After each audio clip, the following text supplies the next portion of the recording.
What's going on, guys? Welcome to another episode of the Gabriel Show. So it's been a minute since I sat here in the car studios, right, and just make a video.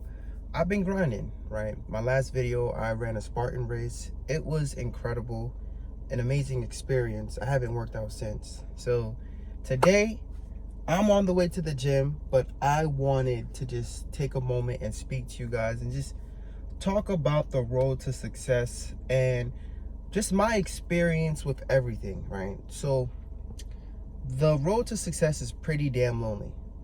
If there's one thing these financial influencers forgot to tell you, they forgot to tell you how lonely this road is going to be, right? So whether you follow Dave Ramsey or any other financial influencer out there, you know, you're going to learn that you're going to have to make certain sacrifices if you want to change your life, right? So if you have debt, you're going to have to make sacrifices. So you're going to have to pick up some hours, right? So when you pick up these hours, the one thing you're trading, right, is time. You're trading time for money, but that time is valuable time that you could have spent with your friends and family, dog, whatever. And the thing is, you have to make this sacrifice for literally maybe a year, 2 years, 3 years. It really depends on how much debt you have, right? So that's one thing they didn't really explain to me. So when I had hundreds of thousands of dollars worth of debt, I had to make sacrifices and really pick up, right? So I was working at a nursing home and I was able to do 16-hour shifts, thank God. So I was able to basically double my income, but all that overtime took a toll on my body, on my mental health, my spiritual health, because I wasn't even able to go to church. But literally, I just been working and working and working. That sacrifice I made, and you know what? I'm debt free now, but I just wanted to warn you, right? Just prepare yourself, because a lot of people you talk to right now who are your friends while you're in debt, they might be there with you while you're in debt, but when you get out of debt, don't be surprised if they're not there, right? Some people who's there, who sees you in debt, who sees you suffering, they don't have nothing against you personally. It's not that I'm not trying to be pessimistic and be like they don't want to see you win, you know, although that is the case. Some people, they don't want to see you win, they would rather see you suffer with them. But the thing is, like with every relationship, you know, it takes time, right? A relationship is a job. You have to literally tend to certain relationships. So if you have some friends who truly love you and want the best for you, they need to understand that, hey, I'm going to be on this mission to change my life. It may take a year, it may take 2 years, it may take 3 years. I don't know, but I need to be going to work. While you're at work and while you're on this journey, you could take the time and hit them up, and you'll notice little by little, some of them starts to fall off, right? You'll notice some texts starting to be spread out. But what you have to appreciate are the real ones who stays there with you throughout the whole entire journey, who's rooting for you, and who really wants to see you like achieve great success, right?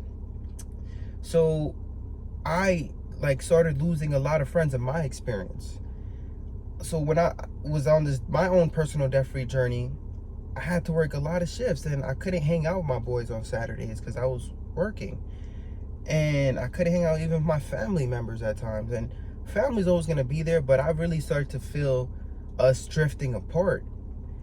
And when I would try to talk to some of my boys who I once was friends with and give them updates on what I have going on, you know, I just started hearing things, you know, like I read a post, like one of my boys, oh, that must be nice. And then I was like, whoa, must be nice. And that kind of got me worried, because I was like, damn, it could be the person right next to you who you have to be careful, right? Telling them things. Because, like, I'm here telling them, yo, man, I just paid off my car. Yeah, I just paid off this credit card. I just did that. And, you know, not speaking to this person as much. You don't know what they're going through, what their financial situation is. You once did, because you spoke to them a lot.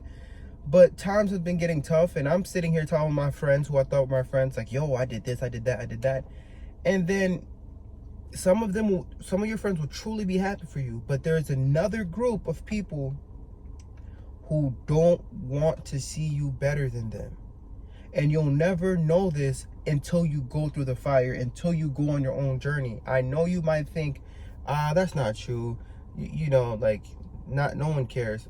Listen, people are watching at all times, all right? So, like, because of Dave Ramsey, you know, he has this in his show, he'll make people come and do a debt-free scream. So I remember that's what I wanted to do too. Like, I would love to go on his show when I'm done, just to inspire somebody and make them happy and inspire them to literally do the same, right?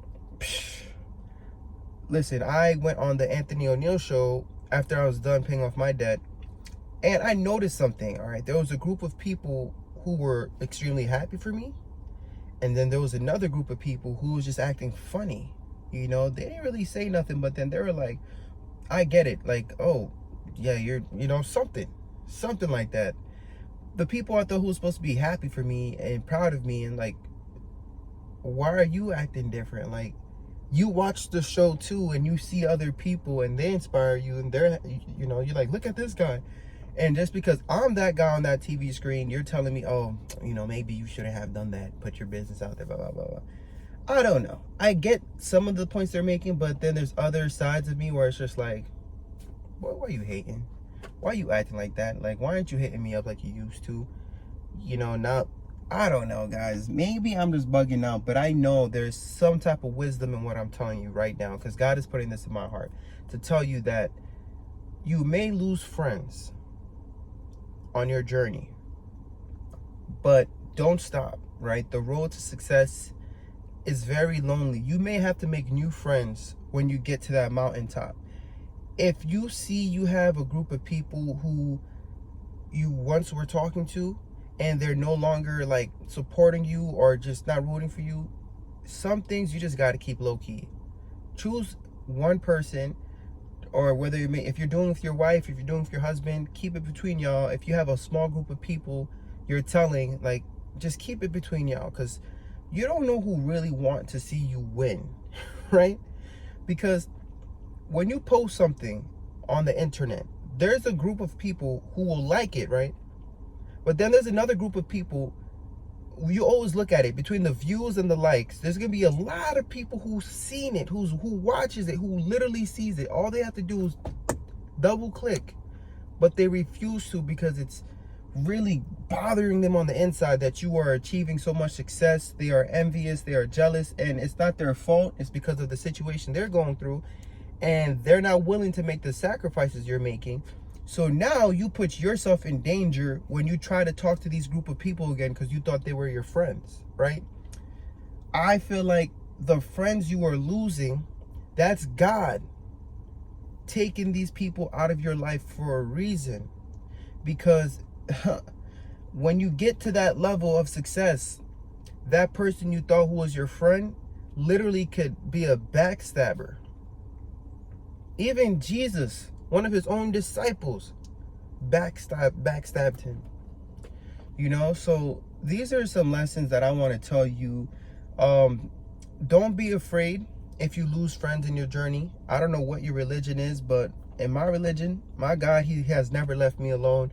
He put new friends in my life. He put people in my life who support me, support my dreams, support my goals, and inspire me to continue to go on and continue to try to motivate and inspire. Because I'm not trying to live my life as an open book. There's some things I agree you have to keep private, but I feel like I've always been here to inspire, to make somebody motivated, and that's who I've always been. And as long as I come from a place where I'm not flexing or boasting, but I'm really trying to show you that you can do it too, even though you look like me, right?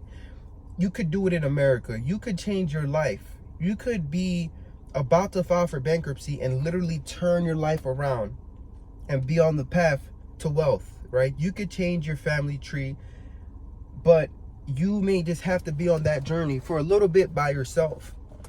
But make new friends. And that's some of the things you can do. Make new friends online. Rock with the people who actually rock with you. My thing is, it's quality versus quantity. You don't need 10 groups of people, millions of people. Like, no. Rock with the people who rock with you. you may make friends freaking further away from you, and the people who lives right next door to you might not even rock with you, right? So listen, that's the point I'm trying to make. The road to success can be very lonely, and I don't think this is something that they talk about. No financial influencer really emphasize on, but I wanted to warn you to stay on your journey, and God will put new people in your life, and he will take out the people that need to take out, right? That's what he's gonna do. Anyways, I love you and I appreciate you guys. I gotta go to the gym. Peace.